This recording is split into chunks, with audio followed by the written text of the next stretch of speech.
the union of his country.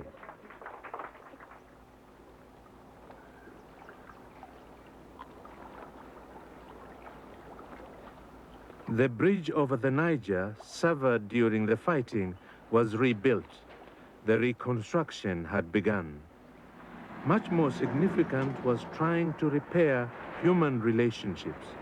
Fortunately, Africans have relatively short memories of hate.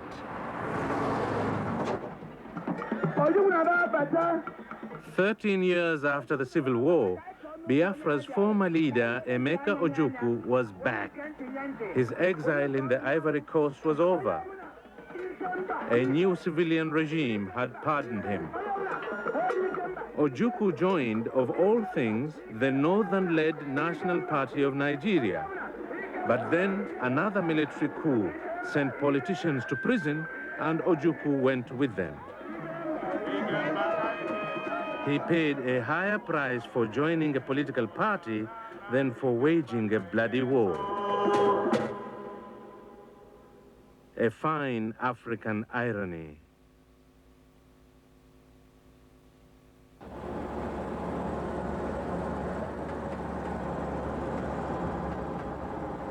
Across the continent in Mozambique, government soldiers are caught in another civil war, another kind of rebellion.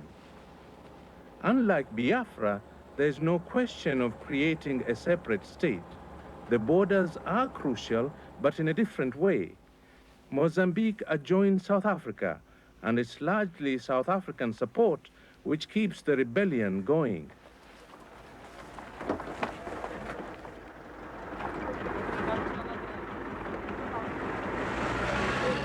Mozambique's army cannot cope. Neighboring Zimbabwe has sent in troops to help, but still, the people face constant disruption, terrorism, and death.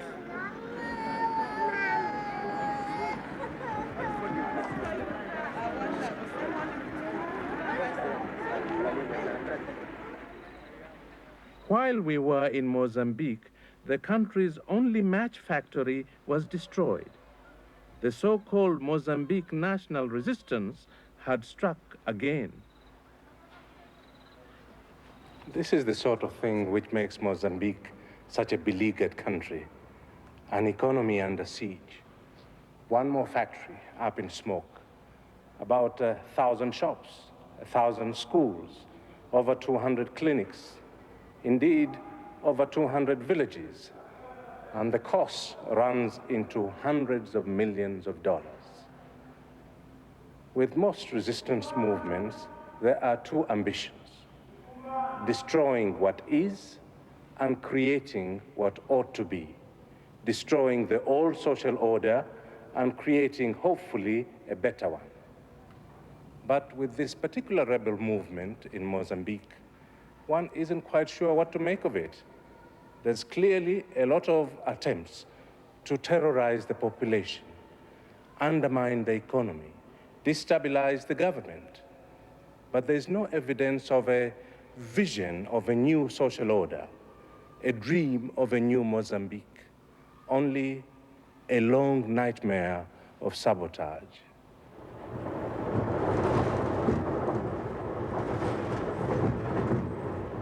Mozambique railways are continually bombed and disrupted. So when the trains do run, they are heavily overloaded. We took a train from Maputo inland toward the South African border. Some 10 kilometers short, there'd been another incident.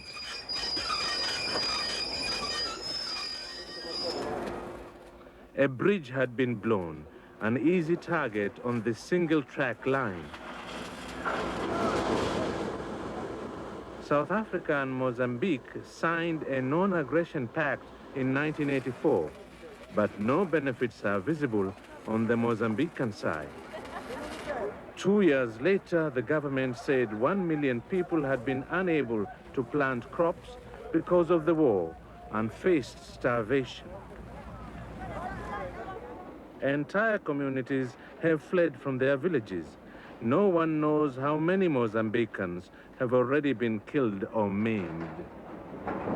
Vambili va dlayetile wesitereka ndhawu ka mehe vanyingi va dlayetile vambili va pitikile weswidyondzini va fika xitaratini va sungula vavanuna va dlayelela kuti ku dlayeleni wa mina ni nandza kona ni vasati va ka vambirhi ni swivanuna swimbirhi vo mu ba nhloko maja va nga mu humesanga xilondza se yi pfimba nhloko leyi va ta mu hamba operesaka loko ni famba ni nga swi voni ni nga boni because ko xindledlana ni famba hi xona vele ka ndhawu yoleyo ka makwakwa se ni famba ku nga ni tolovela nkwama wa siku ni famba kolani se ni swi kuma na mina ni swi va swa buluka laha hansi ya swi ni dipa hansi ya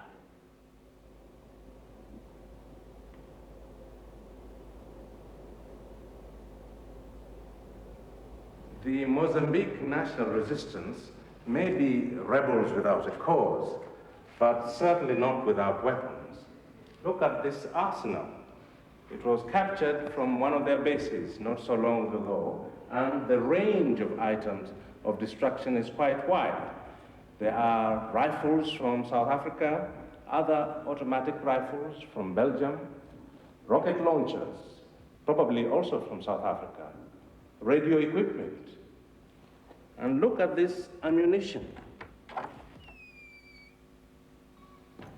It's been a dirty war, as this will illustrate.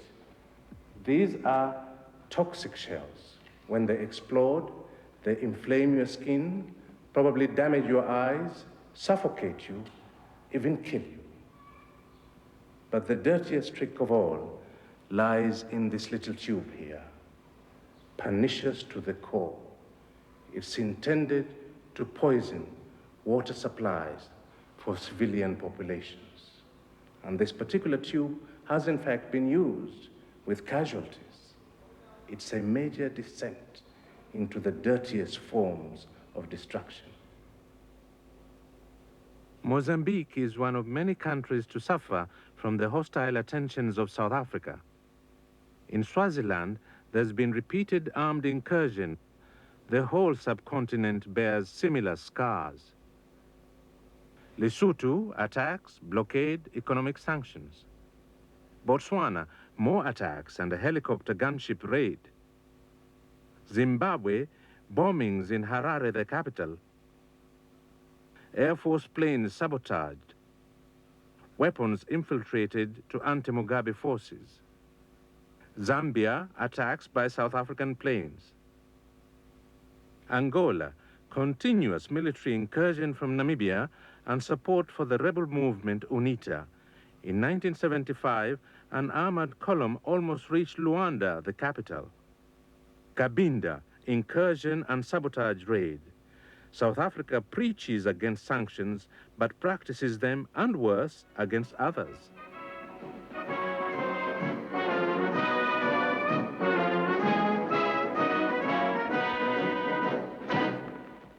We are gathered here today to honor a group of men, the majority of them young men. The South African regime often blames internal problems on external enemies. Its soldiers are decorated even when the victims of their raids are innocent women and children. Their loyalty and fearlessness in the face of the enemy is a proof of... But the real war for South Africa is much nearer home.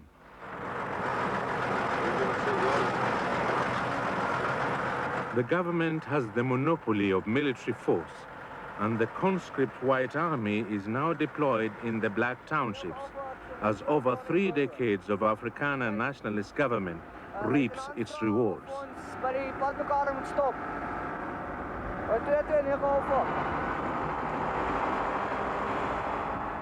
For many blacks, the whole country feels like a concentration camp, when entry into every one of the townships is controlled by a master race.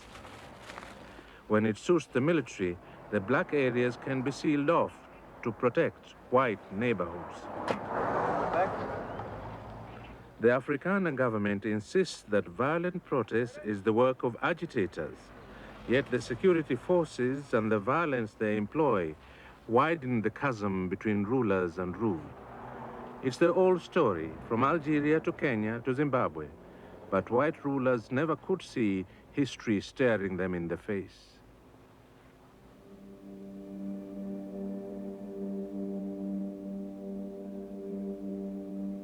Black rage may not be bulletproof, but it has found a new pride. As a black man myself, I'm beginning to understand the Irish poet who saw the deadly Irish Easter Uprising of 1916 as a force which left everything around it, changed utterly. In the words of W.B. Yeats, a terrible beauty is born. A similar terrifying beauty is now unfolding in South Africa.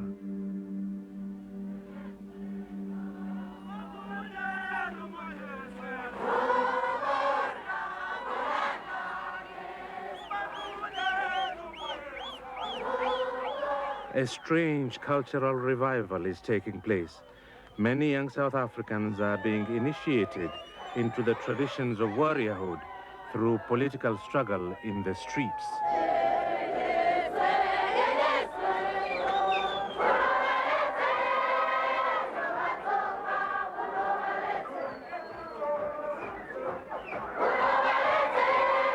They have created their own political forum.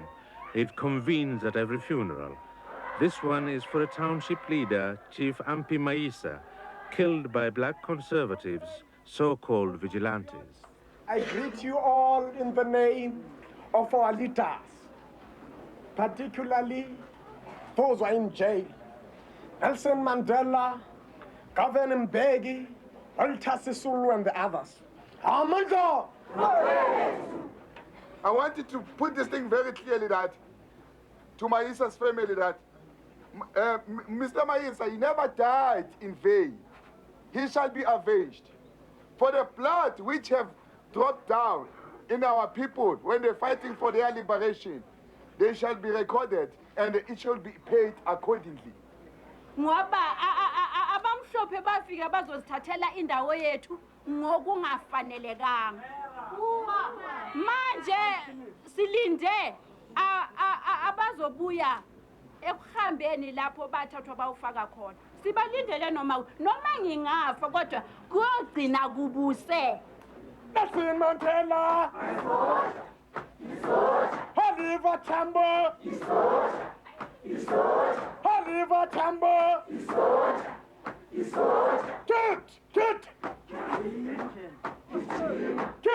Good! Amandla!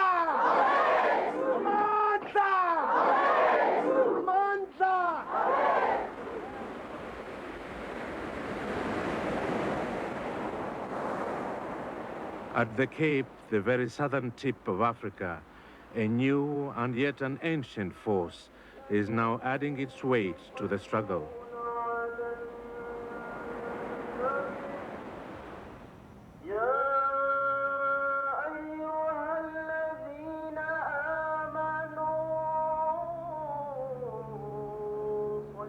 Islam in South Africa is over 300 years old. There are some 500,000 Muslims spread across the races, even some whites.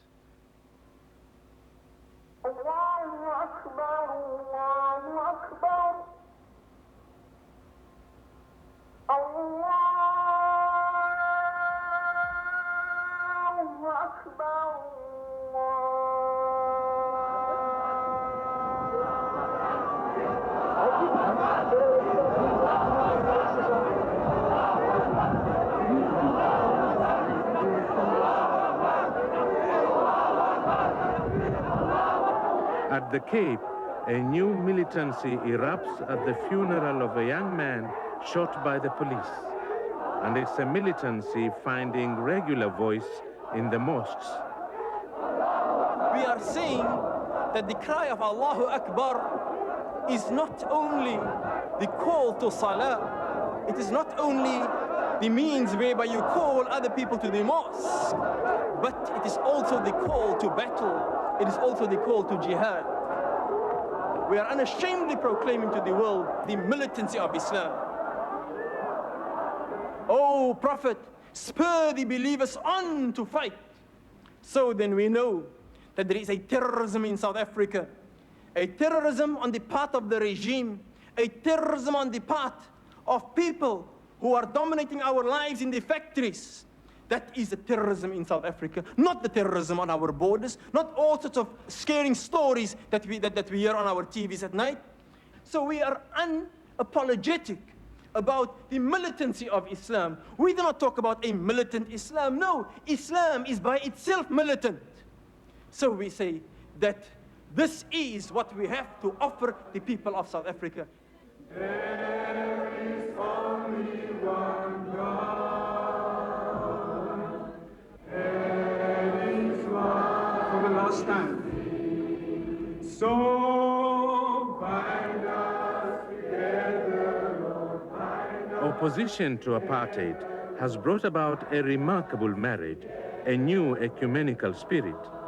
Outside Cape Town, the chairman of the Muslim Judicial Council and Christian leader Alan Busak joined hands at a Muslim-Christian meeting. After all these years and the thousands and millions which had been spent, those barriers of divisions and separation between the peoples of South Africa has been broken down, more so in 1985. What does it mean that Christian leaders and Muslim leaders can come together, not only speak together on a stage, but walk together on the street, demonstrate for unity and for peace and for justice and for human dignity, get arrested together, go to jail together? They can't take that because it threatens the very basis upon which apartheid stands. I can have a service with my Muslim brothers in jail, and I have never been, in all my life, I've never been invited to preach on the pulpit of a white Dutch Reformed church. They must not come and tell me, what are you doing praying with Muslims? Yes. Oh, okay, fine. Alongside the church, a new black force is emerging out of the economy. Cyril Ramaphosa may not be another Sekou Touré of Guinea, who rose through trade union ranks to high political office. Nevertheless, this former lawyer heads a potential power base. Have they come to see you? The two members? He's General Secretary of the National Union of Black Mine Workers. But the regime is deliberately delaying black mining power, encouraging the importation of migrant miners from poorer neighboring countries is one of apartheid's economic defenses. After all, foreign miners can be deported anytime. South Africa's power is its mineral wealth. Blacks and whites know that, but the struggle for control is only just beginning.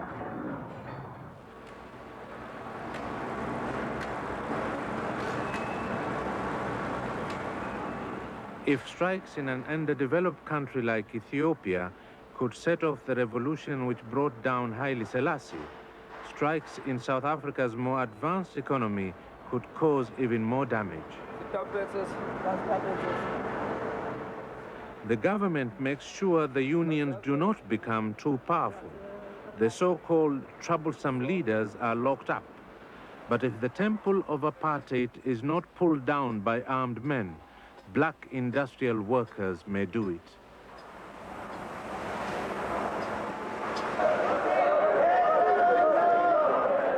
Because the South African economy is so well integrated into the global capitalist economy, it is vulnerable to international pressure. So, can economic sanctions ever pressure whites into accepting black majority rule without a racial war?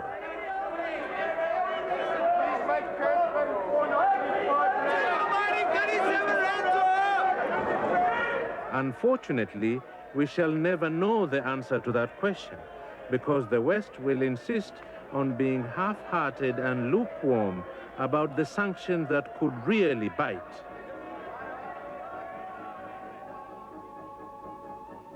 European industry has fed for so long from the breast of apartheid that weaning is a traumatic experience.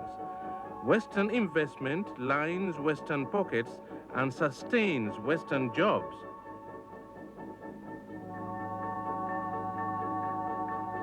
The South African economic citadel will need a major assault to bring it down, and the Afrikaners have shown they are ready to defend it by any means.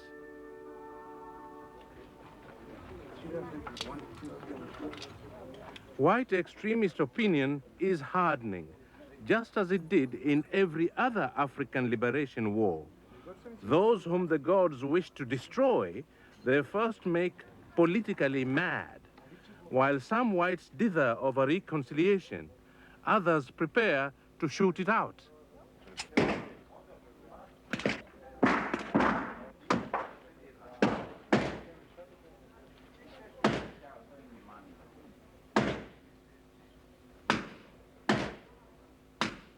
The Afrikaners have trod this path before. At the turn of the century, they fought for independence from the British. They lost that war, but won their independence. This time, they stand to lose both.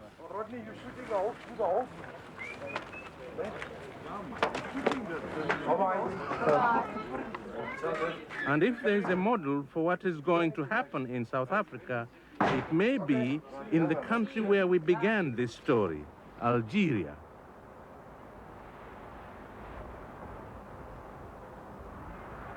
For 8 years, a superior white military force fought it out with African nationalists. French settlers called themselves Pieds Noirs, black feet, but that was as far as their blackness went. A second France in the making. That is what colonial Algeria was supposed to be.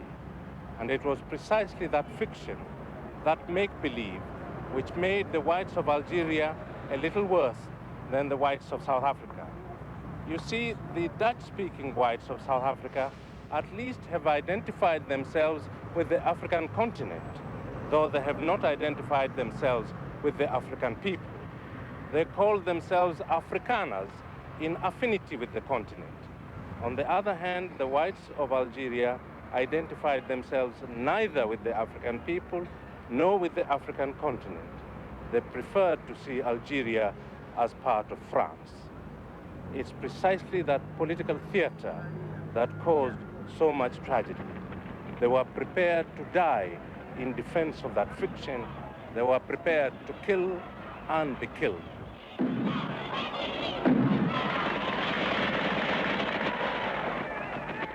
Algeria was France's dirtiest war of the 20th century. 1 million Algerians were killed.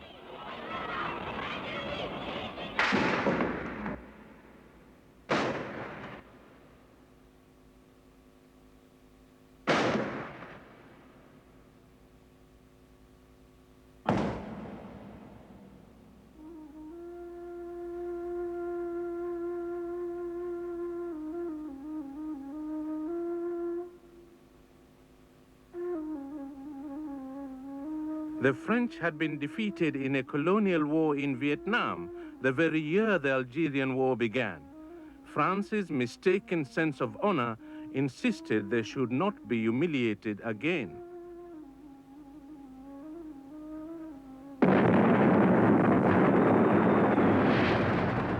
Troops were out in the street of the city to deal with a demonstration by the OAS, the organization led by ex-General Sullivan.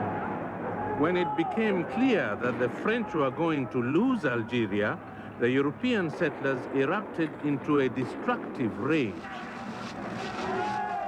No bestiality of killing was too much for these white terrorists, the OAS. And then the settlers set about destroying the country which had been their home. If they couldn't have it, no one else would. Having done their worst, the white saboteurs departed. Over 1 million of them left in a matter of weeks. They say France didn't lose the war, she lost the will. But the war was, in the final analysis, a battle of wills.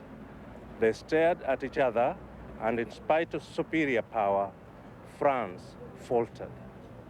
There may be a lesson in that for the whites of South Africa.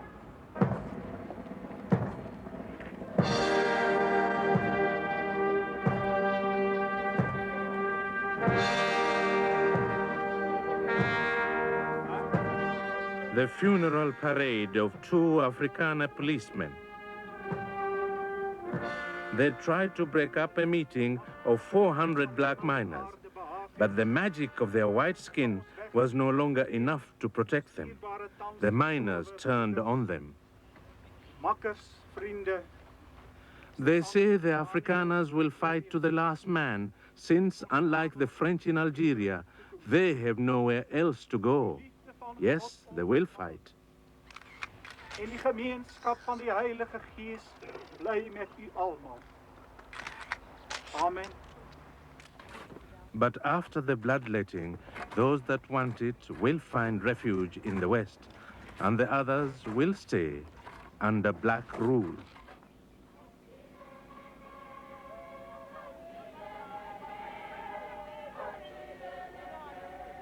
For the moment, the battleground is far from the comfortable white neighborhoods.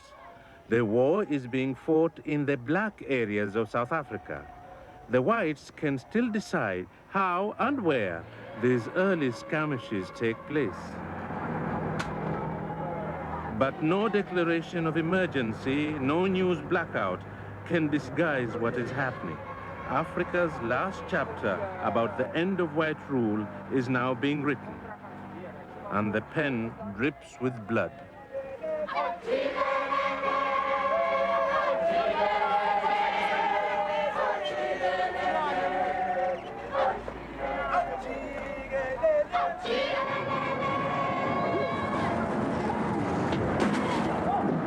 Mr. Tambo says this year will be a year of violence.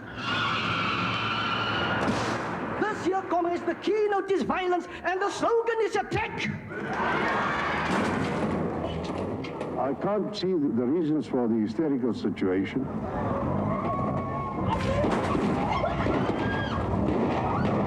The slogan is attack. Viva!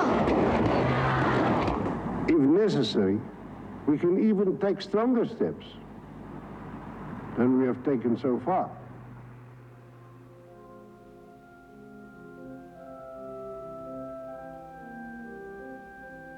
We've been through all this kind of gory conflict before. Algeria, Kenya, Guinea-Bissau, Angola, Mozambique, Zimbabwe. If African history is anything to go by, South Africa's temple of racism will collapse in the 1990s. All the anguish and torment, all the inhumanity and suffering are being inflicted for just a few more years of white supremacy.